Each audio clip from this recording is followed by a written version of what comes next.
Buenos días, vamos a iniciar las exposiciones del quinto panel. En primer lugar va a exponer la señora Pilar Moraga Sariego. Ella es doctora en Derecho por la Universidad de Lille-II, Francia, investigadora y docente del Centro de Derecho Ambiental de la Universidad de Chile, y su ponencia se denomina Resultados, investigación sobre los mecanismos previstos en el Código de Agua frente a la escasez hídrica. Señora Pilar, tiene 20 minutos para exponer.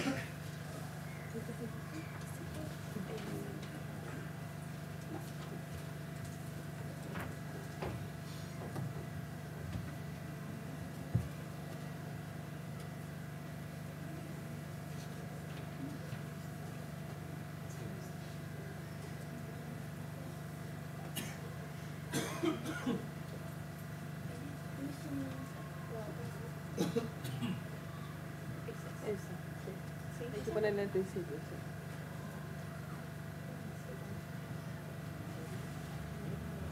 Exacto.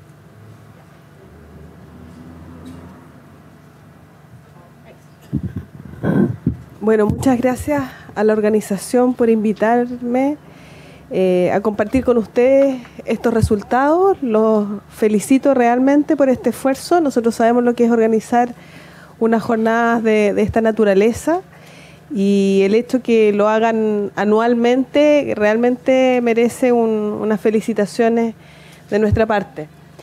Esto que les voy a presentar se marca dentro de un estudio que realiza el Centro de la Ciencia del Clima y la Resiliencia, que es un centro FONDAP financiado por CONICYT, que planteó una pregunta común a los investigadores del centro que provienen de distintas áreas, puesto que es un centro interdisciplinario.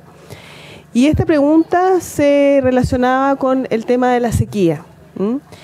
Y desde un punto de vista jurídico quisimos responder a cuál ha sido el rol o la respuesta del Estado frente a la sequía en Chile.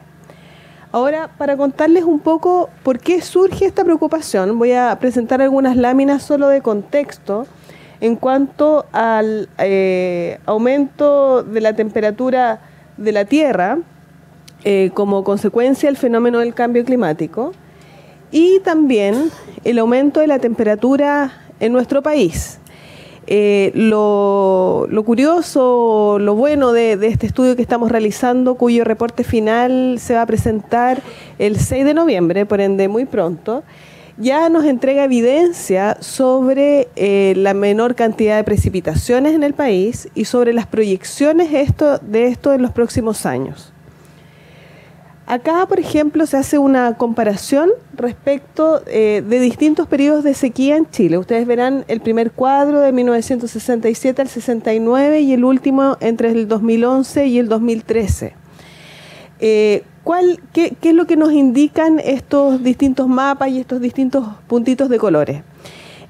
Primero, que hay una disminución de las precipitaciones entre el 30 y el 60%, lo que es comparable a otros periodos de sequía en el país. Sin embargo, lo que no es comparable es la duración en el tiempo, llevamos aproximadamente 6 años de sequía, y la extensión territorial. Si ustedes ven la última figura entre el 2011 y el 2013, ya los puntitos amarillos y rojos se empiezan a acercar a la zona sur, a la zona, bueno, Chiloé todavía está lejos, pero se empiezan a acercar a la zona sur, y por ende este fenómeno se empieza a desplazar hacia la zona centro-sur. Otra de las conclusiones preliminares de este estudio es que la disminución de precipitaciones y el aumento de la sequía se ve con mayor intensidad en la zona centro y en la zona cordillerana. Y por último, una de las grandes conclusiones que va a salir acá en el reporte que se presenta el 6 de noviembre es que este fenómeno ya tiene una participación importante de la causa antrópica, es decir, que ya se está generando evidencia que el aumento de la temperatura y la disminución de las precipitaciones no solo se debe a la variabilidad climática natural, muchas veces influenciada por los fenómenos del Niño y la Niña, sino que por una causa antrópica. Así que los invito a partir del 6 de noviembre, el estudio va a estar publicado en la página web del CR2 como se llama el centro, cr2.cl, y va a estar publicado en un formato que es muy amigable justamente para poder difundirlo y hacer partícipe de los resultados a la mayor cantidad de gente. Acá hay una relación, ¿no es cierto?, entre el déficit pluvial y la demanda de agua y la producción minera. Eso como algunos antecedentes para definir por qué nos ha preocupado el tema y luego ir a esto de cuál ha sido la respuesta de parte del Estado y basados principalmente en los mecanismos que establece el Código de Aguas para responder al tema de la sequía. Entonces, ¿cuáles son tres elementos que se deben considerar respecto a esta respuesta del Estado? Primero que nada, que todos los mecanismos se consideran en un contexto de urgencia. Acá distinguimos entre lo que es la escasez hídrica ordinaria y extraordinaria, y en general la extraordinaria, que se asocia a la sequía, se concibe en un contexto de excepción y por ende de urgencia. Lo segundo es que no se vinculan estos mecanismos a una preocupación de lo que es la preservación y la conservación de los recursos hídricos. Los objetivos de estos mecanismos son otros. Y por último, que tampoco se contemplan una visión o una preocupación de la eficiencia en el uso de los recursos hídricos, ¿ya? Por ende, aquí está todo lo que no es en el punto 2 y 3 y todo lo que es en el punto 1. Ahora, ¿por qué esto es relevante? Porque si consideramos que este es un fenómeno que se va haciendo estable en el tiempo, ¿ya? Y que ya no nos vamos a enfrentar a una situación de urgencia, sino a una situación permanente, ya los mecanismos aparecen completamente inadaptados. Luego, vemos que hay una definición legal de lo que es el fenómeno de la sequía, que se definió primero en esta resolución de la DGA del año 84 como un porcentaje de la disminución de la precipitación acumulada o como un porcentaje en lo que es el caudal medio mensual de los ríos. Ahora, esta resolución se las doy como antecedente, ¿por qué? Porque esta es del año 84, ¿no es cierto? Entonces se definía la sequía en torno a la disminución porcentual de estos dos elementos, precipitación acumulada o bien caudal medio mensual de los ríos. Sin embargo, el año 2012 hay cambios de criterio, ya fundamentado en ¿qué? Cambio climático y comportamiento variable del clima.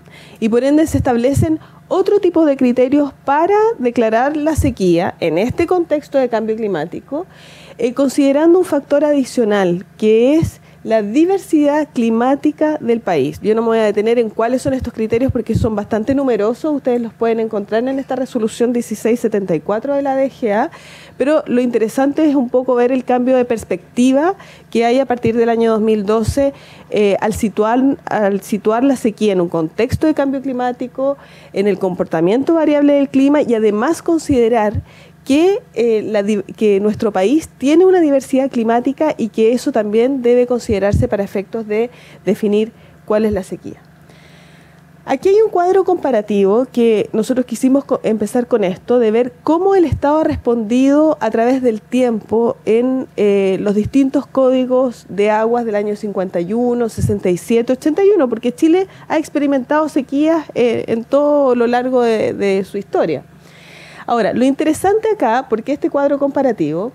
Porque vemos que el rol del Estado en lo que es la gestión de los recursos hídricos va variando de un código a otro. Y vemos que esto parte en una situación bastante, si podríamos denominar, equilibrada entre lo que es la regulación estatal y los derechos de propiedad privada de los derechos de agua en el año 51. Que luego, producto de la reforma agraria, vemos que el Estado aparece con un rol bastante preponderante frente a cualquier actuación privada, y luego el Código del año 81 en que vemos que las facultades públicas disminuyen en favor del mercado. ¿Por qué hacer esta distinción del rol del Estado en cada uno de estos códigos?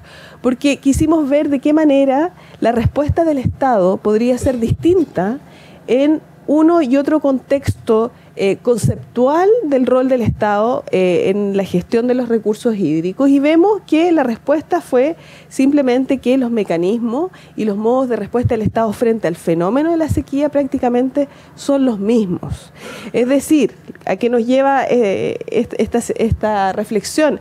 Es que la reforma constitucional y legal de lo que podría ser el régimen de aguas hoy día no necesariamente nos va a llevar a cambios sustanciales en la forma en que estamos dando respuesta desde la administración a este tipo de fenómenos que, como decía anteriormente, ya no se va a presentar más como un fenómeno de excepción o de urgencia, sino como de un fenómeno permanente.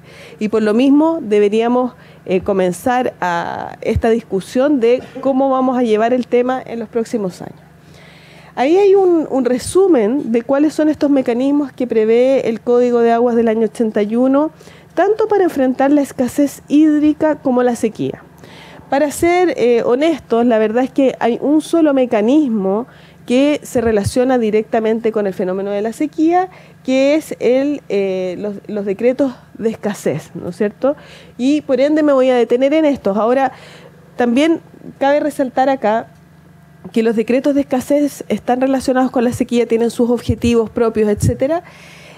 Sin embargo, nunca se relacionan con los temas que enuncié anteriormente, es decir, con preservación del recurso hídrico o conservación, con la eficiencia, y eso queda entregado más bien a los otros tipos de mecanismos que tienen mucho más incorporadas estas perspectivas de preservación del recurso, si pensamos especialmente en la declaración del caudal ecológico mínimo, o bien de las áreas de, por ahí, la reserva de caudales, en fin, hay ciertas perspectivas de preservación de los recursos y además de equidad en los usos. ¿Y por qué? Porque están concebidos, ¿no es cierto?, en una óptica de más largo tiempo, en que es una escasez ordinaria y que por ende quizás nosotros debiéramos tender a reforzar este tipo de mecanismos. La única precisión que podríamos hacer al respecto es que este tipo de otros mecanismos que enfrentan más bien la escasez hídrica ordinaria se refieren a derechos de aprovechamiento de agua nuevos y sabemos que ya estamos en un contexto en que eso está absolutamente obsoleto. Por ende, todas estas reflexiones para ver que estamos un poco inadaptados frente a la situación real que enfrenta el país. En cuanto a los decretos, para profundizar un poco en lo que son los decretos de escasez, ¿no es cierto?, es una facultad del presidente de la República que va a declarar una zona de escasez previo informe de la DGA, que el objetivo principal en este caso es la redistribución de las aguas, ¿no es cierto?, a través de un régimen especial para reducir al mínimo los daños generales. Y esta expresión es bastante particular porque ¿qué entendemos por daños generales derivados de la sequía? Y ahí vamos a profundizar más adelante. Ahora, ¿qué es lo que significa este régimen especial? Bueno, podemos autorizar extracciones de aguas subterráneas y superficiales, obras de encauce, sin necesidad de constituir derechos de aprovechamiento y sin la limitación del caudal mínimo ecológico. Entonces, ahí empieza la contradicción. Bueno, ¿qué entendemos por daños generales, no es cierto? Si es que ni siquiera vamos a considerar lo que es esta limitación que nos impone el caudal ecológico mínimo. Y ahí viene esta reflexión nuevamente, ¿no es cierto?, en relación a quién debemos entender por estos daños generales que están insertos en el concepto de los decretos de escasez. Para ir terminando, acá hay un resumen de todos los mecanismos que se han implementado entre los años 2008 y 2014.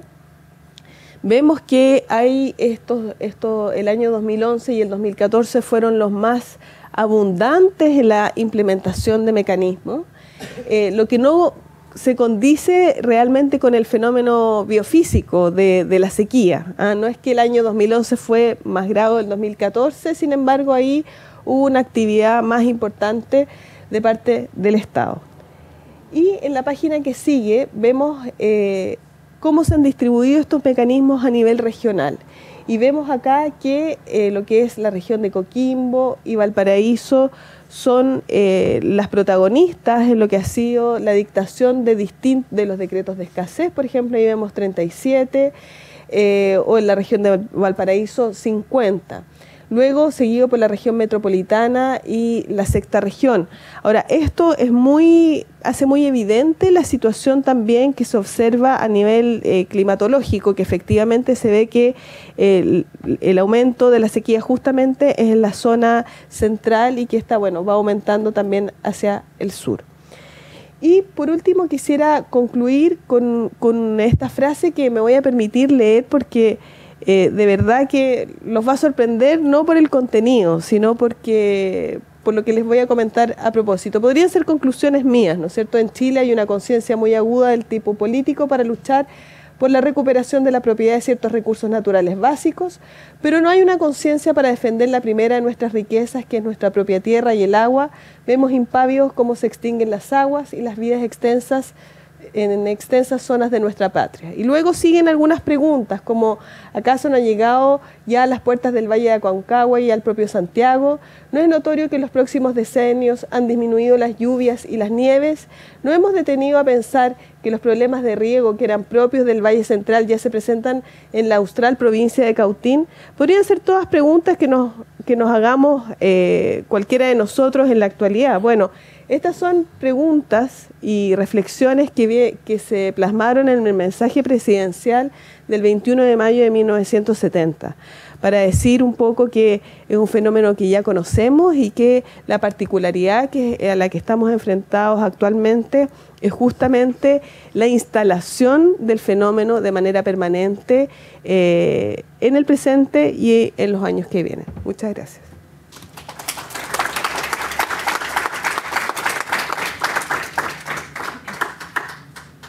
A continuación expone don Fernando Tallar de Luqui. Él es magíster en Derecho Público por la Universidad Católica de Chile, fiscal del Instituto Forestal Infor, profesor de Legislación Ambiental de la Universidad de Chile, y su exposición se titula La protección de los recursos hídricos para la legislación forestal.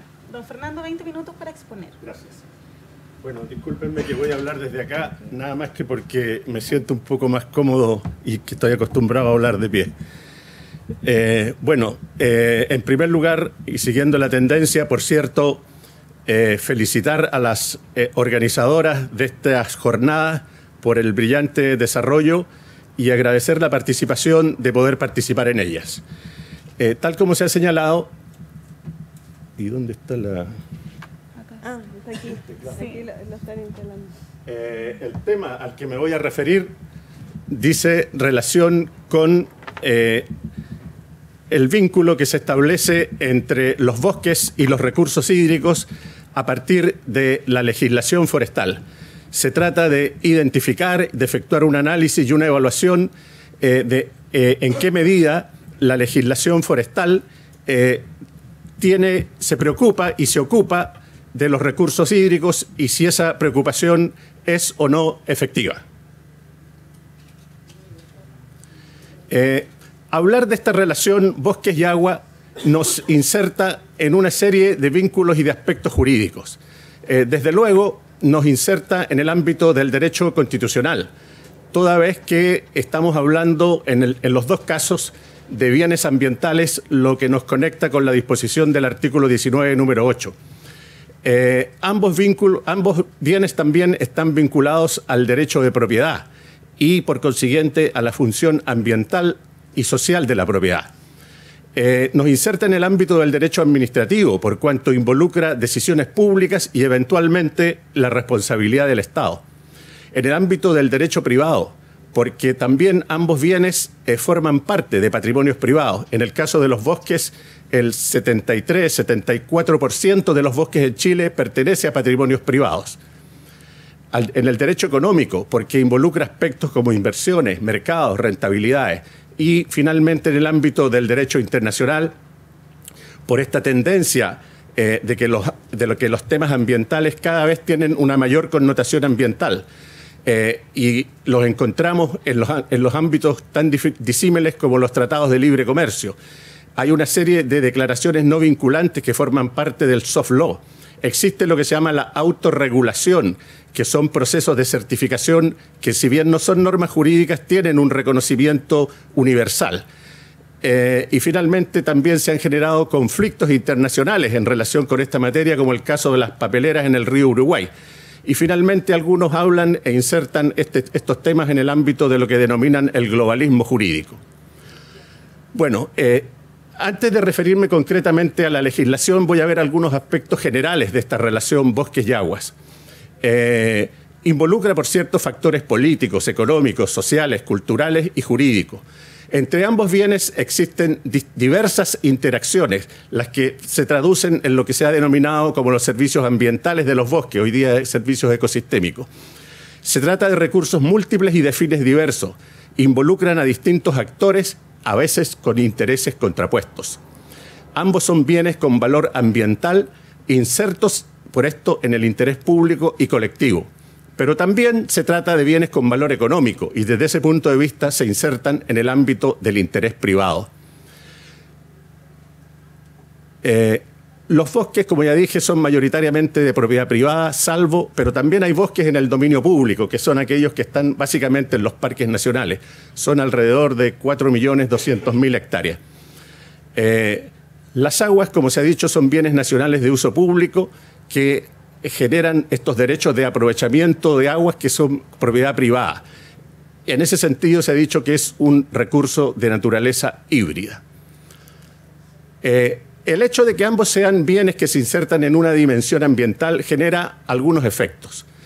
Desde luego, ambos, por tratarse de bienes ambientales, pueden ser objeto de restricciones y de limitaciones por la vía de la protección del medio ambiente y de la conservación del patrimonio ambiental, siempre y cuando, como nuestra Constitución lo señala, esas limitaciones no afecten la esencia del derecho de propiedad. Ambos incluyen el deber del Estado en el sentido de tutelar la preservación de la naturaleza. Ambos deben ser objeto de una utilización racional si nos atenemos al concepto de conservación del patrimonio ambiental. Ambos recursos representan importancia de utilidad pública y para el interés nacional, y en consecuencia existe a su respecto una posibilidad expropiatoria. La afectación de cualquiera de estos bienes justificaría el recurso de protección y también una eventual acción de daño ambiental.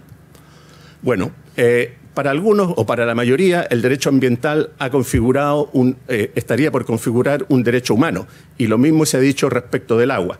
Y eso podría tener incidencia en relación con lo que algunos señalan respecto del artículo 5, inciso 2, en lo que se refiere a los eventuales tratados internacionales en esta materia. Ambos bienes han pasado a representar interés para la comunidad internacional. El espacio común de ambos bienes son las cuencas. Ambos bienes forman parte de los ecosistemas de las cuencas, en las cuales existe una influencia recíproca y un proceso permanente y dinámico de interacción. La existencia de los bosques en las cuencas, desde luego, genera impactos positivos y vamos a ver también negativos en los cauces de agua. Y de ahí esta relación entonces ha dado origen a una especialidad que se llama la hidrología forestal. Bueno, la tendencia actual, como también se ha dicho hoy día, es en la gestión integrada de las cuencas. Y las cuencas constituyen o configuran una realidad geográfica que no siempre, o mejor dicho, mayoritariamente, no coincide con los límites administrativos del Estado. Y esta gestión integrada de cuencas implica una gobernanza local, lo que de alguna manera se aleja de lo que estamos acostumbrados, que es la gobernanza nacional. Existen algunos efectos adversos. Se ha estimado que los bosques, al igual que cualquier cultivo, utilizan y consumen agua. Y el tema se torna un tanto conflictivo en lo que respecta a las plantaciones, para diferenciarlas del bosque nativo. Y al respecto se ha generado una fuerte controversia y algunas opiniones divergentes. Incluso algunos en el extremo dicen que las plantaciones no serían bosques. Las plantaciones son el pino y el eucalipto fundamentalmente. Bueno, la opinión general, para resumirla porque hay muchas opiniones, es que los bosques no representarían un aporte importante a la producción de las aguas, pero sí a la calidad de las aguas y a la mitigación de las inundaciones, salvo que sean inundaciones muy grandes en que los bosques ya no tendrían capacidad para hacer nada. Es indudable que las plantaciones consumen más aguas que las praderas y que el bosque nativo. Y también hay una importante necesidad de realizar investigaciones, las que se hacen más urgentes, sobre todo como consecuencia del cambio climático.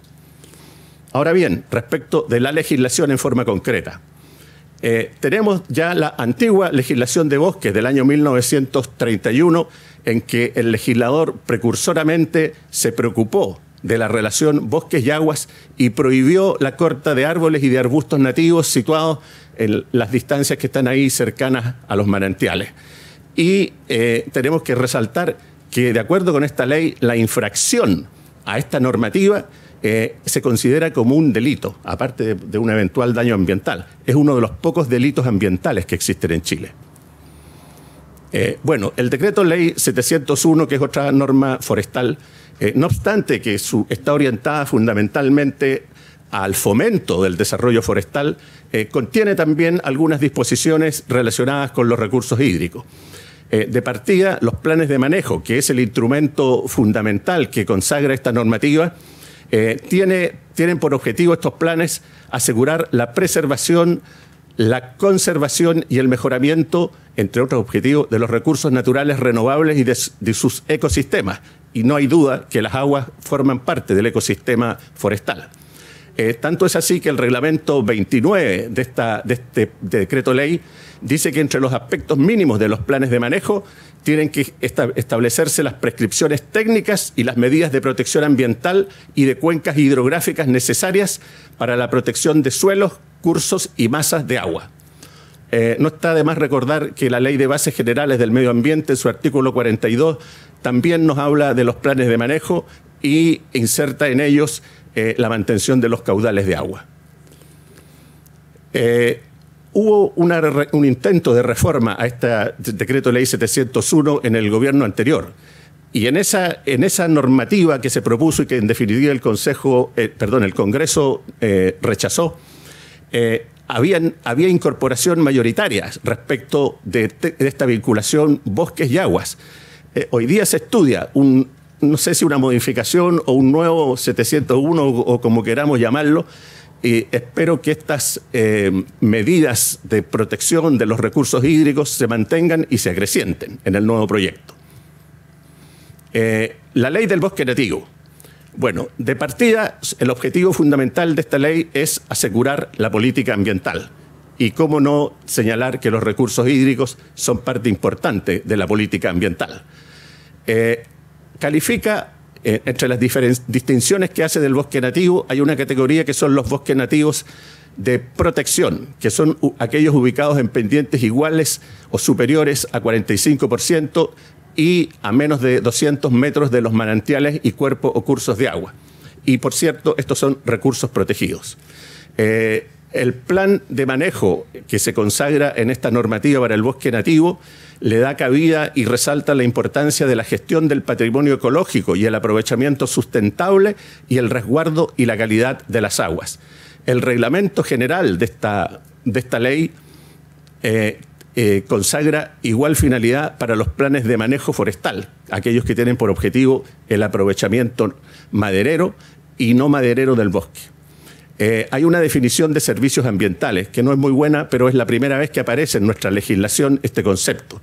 Y son aquellos servicios que inciden directamente en la protección y mejoramiento del medio ambiente. Ya hemos dicho que hablar de medio ambiente involucra, por cierto, a los recursos hídricos. La corta de bosque nativo debe realizarse de acuerdo con el objetivo de resguardar la calidad de las aguas. Los planes de manejo para los bosques de conservación y protección deben indicar las medidas que se van a adoptar con el objetivo de proteger la calidad y la cantidad de los caudales y cursos de agua. Hay una prohibición de corta, destrucción, eliminación, menoscabo de los árboles y arbustos a cierta distancia de los glaciares. Tal vez esto se modifique con la próxima ley de glaciares, pero de hecho están considerados. Al amparo de esta ley se ha dictado un reglamento de suelos, aguas y humedales. En este reglamento También se definen zonas de exclusión y protección de manejo limitado. Y estas definiciones se hacen en función de los cursos de agua y de los manantiales. Y así se prohíbe absolutamente la corta de árboles nativos en las zonas de exclusión absoluta y se permiten las intervenciones, pero dejando un 50% de la cubierta forestal en el segundo caso. También en este reglamento existen normas destinadas a la protección de los sitios Ramsar, en el sentido que se prohíbe o se restringe la corta de árboles y otras operaciones en ellos, y además de normas destinadas a la protección de estos sitios y a la restricción de árboles y otras operaciones en ellos. Los planes de manejo y de trabajo se le asignan requisitos para evitar o minimizar la erosión, la incorporación de sedimentos en los manantiales, así como también la conservación de los mismos y de los cuerpos y cursos naturales de agua y humedales. Se consagra una prohibición y corta eliminación, destrucción y alteración de las especies nativas clasificadas en categorías de conservación, y también se prohíbe la alteración de su hábitat. Y en ese hábitat, por cierto, tienen cabida los recursos hídricos. La bonificación forestal que se consagra en la Ley del Bosque Nativo considera la elaboración de planes de manejo con criterios de ordenación, y el Reglamento General nos dice que estos planes son intervenciones silviculturales que tienen por objetivo no afectar de manera significativa las funciones ambientales del bosque. Finalmente, se contempla un fondo de investigación del bosque nativo que, entre otros objetivos, destina recursos para proyectos que propendan a la protección de los recursos hídricos. La ley del SNASPE, que no está vigente, de alguna manera también consagra objetivos de protección de los recursos hídricos. Como todos sabemos, hoy día se estudia una nueva ley para establecer servicios de biodiversidad y áreas protegidas.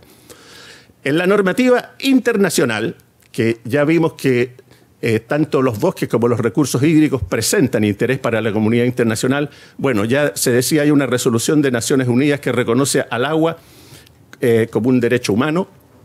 Respecto de los bosques, también se han hecho intentos de establecer un tratado, ya desde la Cumbre de la Tierra, pero después se generó el panel intergubernamental de los bosques en el ámbito de Naciones Unidas, pero la verdad es que hasta el momento no se han generado resultados concretos. Después, y como ya dijimos, existe lo que se llama el soft law, que son diversos instrumentos sin carácter vinculante. La Declaración de Estocolmo, la Carta Mundial, la Declaración de Río, la Agenda 21, la Declaración de Principios de Manejo Forestal Sustentable, reconoce y valora los bosques en las cuencas hidrográficas. Respecto del soft law, quisiera decir que hace 20 años atrás no tenía ningún valor jurídico. Hoy día sí lo tiene, y la Corte Internacional de Justicia se lo está dando. Por eso es preocupante nuestra causa en La Haya.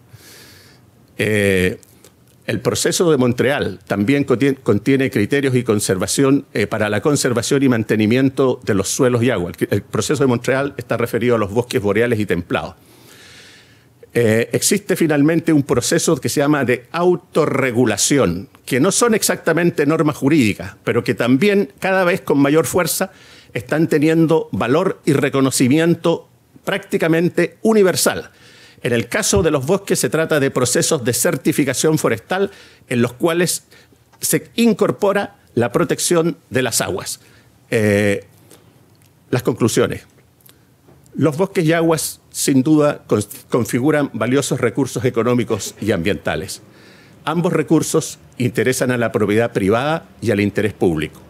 La legislación forestal contiene numerosas normas para el resguardo y la mantención de los recursos hídricos y para evitar su deterioro por las actividades forestales, incluyendo ciertas restricciones a la propiedad forestal. Las limitaciones a la propiedad forestal encuentran sustento en la función social de la propiedad, no obstante que se han generado varios conflictos, sobre todo a partir de la prohibición de cortar la araucaria, en que el Estado fue condenado en 2 oportunidades a pagar indemnizaciones, pero con unas sentencias muy malas por parte de la Corte. En la primera por razones de justicia y de equidad, y en la segunda por desigualdad ante las cargas públicas. no existía ninguna desigualdad entre las cargas públicas. Y además la Corte no explica cuál es la desigualdad. Bueno, la relación bosques y agua se manifiesta de manera concreta y principal en las cuencas. Existe una relación recíproca y beneficiosa, pero que a veces se torna conflictiva y que no es sino una manifestación de las tensiones entre el desarrollo y la protección. La conflictividad que puede existir entre los bosques, particularmente entre las plantaciones y las aguas, no se refleja en la legislación, y el motivo fundamental es porque esta legislación, como la mayoría de los recursos naturales, no considera la tendencia a la gobernanza y al manejo integrado de cuencas, que eso a su vez implica una ordenación territorial. Es deseable, como ya decía, que la legislación forestal en las modificaciones que están previstas le otorgue mayor consideración a las aguas en el nuevo instrumento de fomento forestal, así como en la reforma que también se está comenzando a estudiar para el bosque nativo. Existe numerosa incertidumbre científica en cuanto al efectivo, real y concreto daño que las plantaciones pudieran ocasionar respecto de los recursos hídricos. Y no solo en Chile, en general en el mundo. Por eso es necesario avanzar en estas investigaciones y es deseable que los resultados de ellas se reflejen en la futura política y en la legislación forestal. Para terminar, quisiera decir una anécdota personal. Hace muchos años, uno de los iniciadores en materia del derecho ambiental, don Rafael Valenzuela, me invitó a participar, ya no me acuerdo si a exponer o a preparar una presentación sobre derecho ambiental. La verdad es que en ese tiempo hablar de derecho ambiental no era muy frecuente y yo consideré, como dicen los lolos hoy día, que era casi una volada. Y dije, la verdad es que no lo hice. Pero ya desde hace varios años estoy, y con mucho entusiasmo, inserto en este tema del derecho ambiental. De manera que, parodiando a un autor español, podría decir que he pasado desde un antiguo desinterés a un nuevo apasionamiento. Muchas gracias.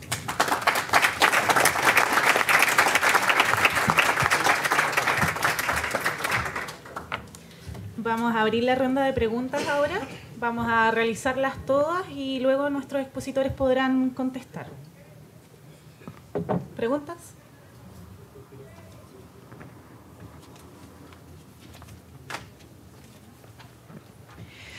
Muchas gracias a ambos expositores. Esperaremos, Pilar, ansiosas el informe del 6 de noviembre porque yo creo que va a cambiar, ojalá que cambie las políticas públicas en relación a la sequía en nuestra legislación. La pregunta es para el profesor Tallar. Profesor, hay un famoso artículo escrito acá, incluso en esta región, que dice no basta con definirlos. Porque cuando la legislación forestal definió a los servicios ambientales, con una definición que, como usted bien dijo, es bastante criticable, se escribió al tiro esto de que no basta con definirlos, porque los definieron y no hicieron nada más respecto a los servicios ambientales de los bosques que usted hoy día muy bien ha relacionado con el tema de las aguas y de la cuenca.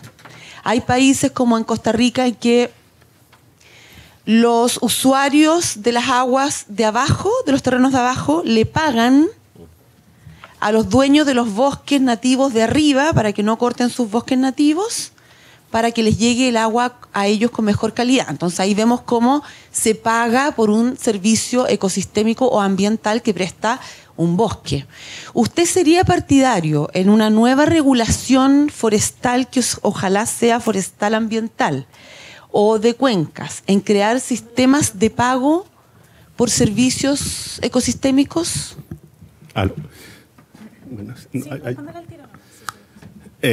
Bueno, gracias por la pregunta.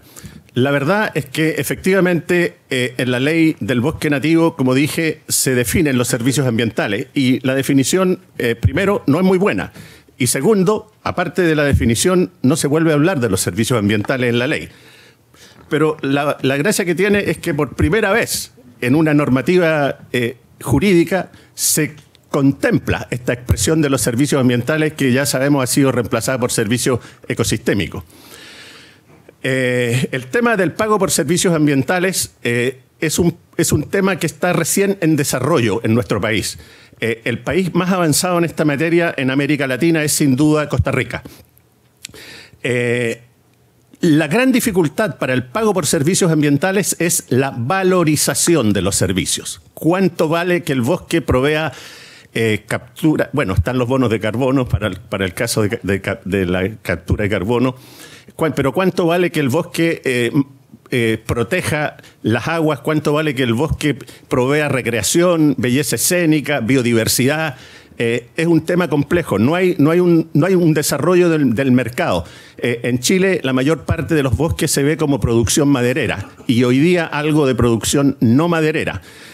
Sin embargo, por cierto, en los bosques proveen también una serie de externalidades positivas y esas externalidades positivas pueden dar lugar a un mercado. El tema, repito, y yo estoy a favor de eso, en la modificación al decreto ley 701, que en definitiva no se rechazó por el Congreso y se espera que se presente un nuevo texto, se definía con mayor énfasis y de manera más completa este tema de los servicios ecosistémicos. Tampoco era una cosa muy desarrollada de manera de decir que en base a eso se iba a generar un mercado de servicios ambientales. Pero por cierto es deseable y yo entiendo que se está trabajando en eso, en la búsqueda de posibilitar para nuestro país que los bosques, además de su producción maderera y no maderera, se inserten también en un mercado ecosistémico. A continuación la palabra del joven y luego el profesor Elwin. Para el profesor Fernando, o sea, don Fernando. Fernando, ¿no? Bueno, gracias. Me cae la duda, en la exposición fue claro usted que existe una regulación, o se puede interpretar que existe una protección hacia el agua, a pesar de que las palabras que se utilicen más son directamente protección al bosque. Mi duda es, en la realidad, en la práctica, ¿realmente se protege el agua? ¿Conoce casos? ¿Existe un ente fiscalizador?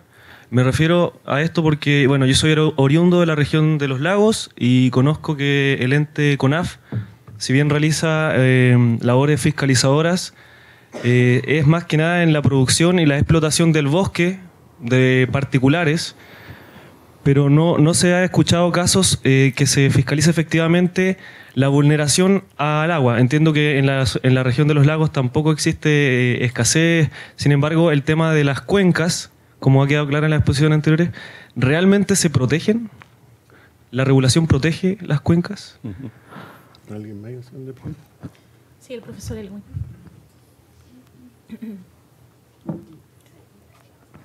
Bueno, felicitar a las dos presentaciones y la verdad es que abordan dos temas que son en este momento centrales para, por lo menos en la zona centro-sur del país, cambio climático y las plantaciones forestales para el recurso agua. Y la verdad es que en el caso del cambio climático existe una evidencia que ese estudio va a ayudar a corroborar en el caso de Chile, porque a nivel global ya existe. Y en el tema de las plantaciones forestales, yo quería señalar que aquí en esta universidad existe si hay una universidad que ha trabajado el tema de los impactos ambientales de las plantaciones, es esta. Un grupo de 27 académicos presentó una carta, ¿no es cierto?, a la comisión que analiza el 701 con dos cifras que son bien impactantes en relación a las plantaciones forestales. Cuando aumenta en un 10% la cobertura de las plantaciones forestales en las cuencas, los caudales de verano disminuyen en un 20%. Y otra cifra que dan es que en la región del Biobío, que concentra el 40% de las plantaciones en el país, el año 2014 se entregó agua a 45.000 personas en épocas de verano, lo que representa un porcentaje significativo de los beneficiarios del país, aparte del costo de 570 millones de pesos mensuales. Entonces, existe evidencia y en ese sentido la pregunta es para los dos, teniendo en cuenta estos dos fenómenos, ¿no es cierto?, fenómeno del cambio climático y la evidencia que por lo menos esta universidad, en consonancia con estudios globales también, da sobre el impacto de las plantaciones en recursos hídricos. ¿Son partidarios ustedes de la renovación del decreto 701? Que responda nuestro expositor y luego vamos a dar lugar a una última pregunta de la señorita de ahí atrás. No, empecemos. No, al final. Que respondan primero y después. ¿Quieres responder primero la parte? Bueno, yo creo que hay varias críticas numerosas y múltiples a lo que es el decreto ley 701, y yo creo que hay particularmente, bueno, lo que nosotros hemos podido evidenciar es la temática de el objetivo del 701, ¿no es cierto?, a través de estas subvenciones, que era la replantación. Y hemos podido evidenciar las externalidades negativas que ha tenido el 701 en efectos sociales y económicos para la región en la que esto se ha implementado. Las regiones donde ha operado el 701 son regiones o sectores de los más pobres que tiene el país. Entonces, en consideración a esto y vinculándola a la temática del cambio climático, personalmente presento sí una crítica bastante importante a lo que ha sido la contribución de Chile, que se presentó hace 2 semanas, en que se condiciona, porque una de las medidas, digamos, para reducir emisiones en el país es la mayor forestación, y este compromiso se condiciona a la aprobación del 701 en el Congreso.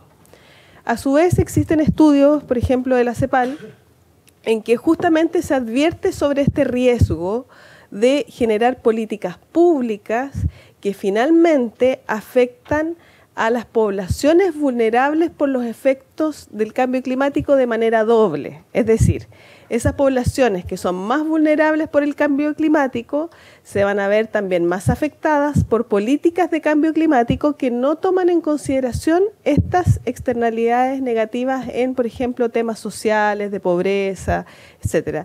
Y yo creo que el decreto ley 701 representa un ejemplo fiel de esto. Es decir, una política un decreto que se va a insertar en la política de cambio climático del país, que se inserta en un compromiso internacional y que finalmente va a terminar contribuyendo a que esas poblaciones vulnerables por impacto del cambio climático, pensemos en sequía, en estos sectores, etcétera, van a verse aún más afectados por las consecuencias del decreto ley. Bueno, aquí voy a hablar a título exclusivamente personal. La respuesta, sin lugar a duda, implica meterse en un lío. Pero desde que me casé que ya me acostumbré a meterme en lío, así que... bueno, la verdad es que, como lo dije, existe en Chile, y no solo en Chile, la verdad es que también en otros lados, una intensa controversia sobre el efecto de las plantaciones, la relación plantaciones, bosque nativo, etcétera. Tengo claro que aquí en Valdivia está el núcleo defensor del bosque nativo y por consiguiente adverso a las plantaciones. Pero es una polémica que de alguna manera tiene una cierta carga ideológica. Técnicamente, no existen estudios que definan de una manera precisa, real y efectiva el efecto de las plantaciones sobre las aguas. El informe que hace referencia el profesor Elwin para oponerse a la renovación de la bonificación forestal efectivamente contiene consideraciones, pero hay opiniones divergentes. Hace 2 o 3 semanas atrás se presentó por parte del Colegio de Ingenieros Forestales un libro. Esta polémica tiene, sin lugar a dudas, un alto componente técnico y científico y secundariamente jurídico. Se presentó, digo, un libro por parte del Colegio de Ingenieros Forestales elaborado por don José Antonio Prado, que fue el director de bosques de FAO. Bueno, en ese libro se da cuenta de una serie de estudios internacionales en relación con los efectos de las plantaciones sobre las aguas. Y en algunos casos, como en Australia, incluso se estima que las plantaciones serían más benéficas que el bosque nativo. Es una controversia muy intensa, repito. y hace falta un alto grado de investigación y de información. El bosque, o las plantaciones, mejor dicho, sin lugar a dudas que consumen agua. Pero incluso ahí en este estudio del Colegio de Ingenieros se hace una comparación entre lo que consumen las plantaciones y lo que consume un tomate. Y la verdad es que la diferencia no es tan grande. Las plantaciones, repito, está claro que consumen más agua que las praderas y que el bosque nativo. Pero depende de una serie de factores. Depende del espaciamiento de las plantaciones, depende de la especie, depende de la región, depende de la pluviometría, depende de los esquemas de manejo. Por lo tanto, no es tan simple decir los efectos son estos. Sin lugar a duda, las plantaciones, y en Chile todavía existen 2 millones de hectáreas que deberían ser forestadas, o sea, son suelos que se están erosionando. Las plantaciones, de alguna manera, sin perjuicio de los efectos adversos que puedan generar, han contribuido significativamente a mejorar los suelos, a evitar la erosión y a evitar que las aguas escurran por terrenos sin cubierta forestal, arrastrando sedimento y nutrientes hacia el mar. Sí, profesor, ¿se le puede contestar ahí? Perdón. Sí. Respecto del control que se ejerce o de la fiscalización que se ejerce en relación con el bosque. La verdad es que el organismo que está a cargo de este control y de esta fiscalización es la Corporación Nacional Forestal. Y en verdad, sí, es cierto que el enfoque mayoritario es sobre el cumplimiento de los planes de manejo que se han presentado y sobre la corte ilegal de bosque. Es poca la fiscalización porque no está muy claro dentro de sus competencias la fiscalización respecto de eventuales vulneraciones o infracciones que pudieran cometerse en cuanto a generar déficit o atentado a los recursos hídricos.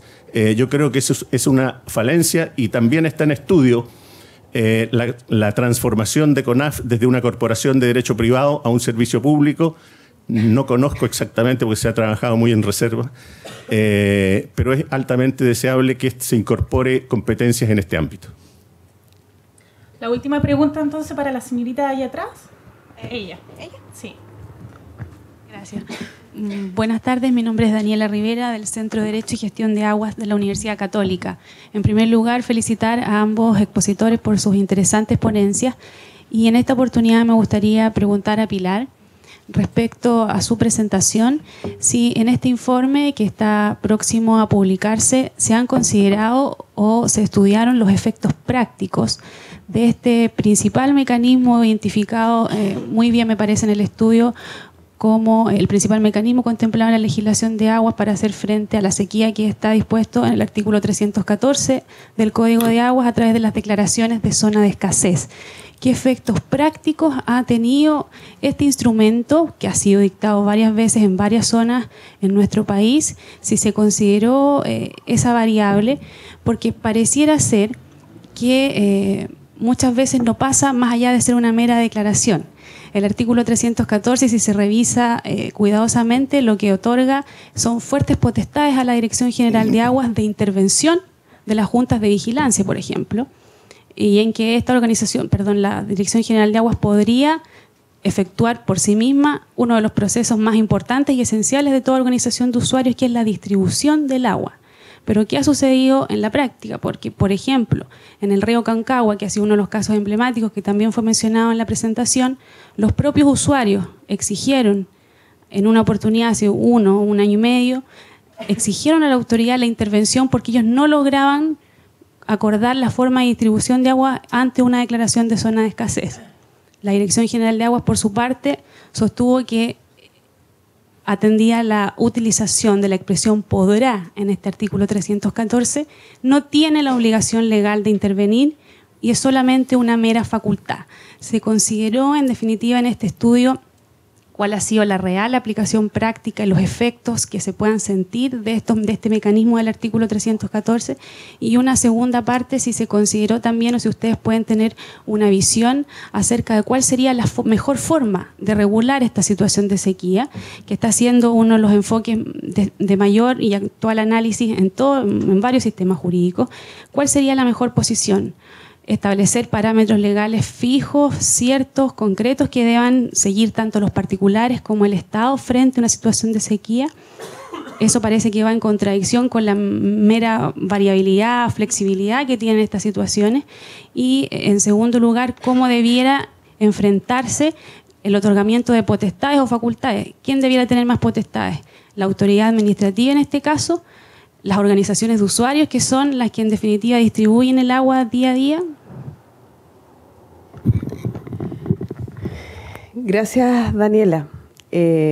Bueno, gracias por las preguntas, que son sumamente complejas. No creo que las pueda responder, obviamente, pero dar algunas pistas a lo mejor de ellas. En relación a los efectos de los decretos, acá nos presentamos ante una gran limitación y a propósito de la necesidad de mayor investigación, ¿ya? Porque efectivamente analizar los efectos de los decretos significa estudiar la implementación de cada uno de estos decretos, y eso se hace a nivel local, ¿no es cierto? O sea, necesitamos gente que vaya, que se entreviste con las organizaciones de usuarios, etcétera, para ver cómo esto efectivamente se llevó en la práctica. Tenemos algunas conclusiones preliminares muy básicas en algunas cuencas, por ejemplo la del Limarí, donde sí se han detectado problemas en la implementación, no solo lo que tú mencionas, sino además temas de financiamiento y otros, para hacer realmente efectivas las medidas que se definen en los decretos, porque finalmente cada decreto también regula la situación particular de la zona a la que se está aplicando. Por ende, ahí sí puedo reconocer que estamos en deuda en cuanto a tener una visión general de cuáles han sido las limitaciones en la implementación de estos decretos. Sí tenemos una visión preliminar de que hay problemas en la implementación y que por ende no son efectivos en cuanto al cumplimiento de su objetivo. Esa conclusión sí la tenemos, pero no el estudio de los casos particulares, que queda como una ventana abierta ahora, porque ese ya es un estudio de casos que deben realizar principalmente sociólogos y otro tipo de disciplinas que los estamos llevando hacia eso, porque nos interesa efectivamente saber qué es lo que sucedió.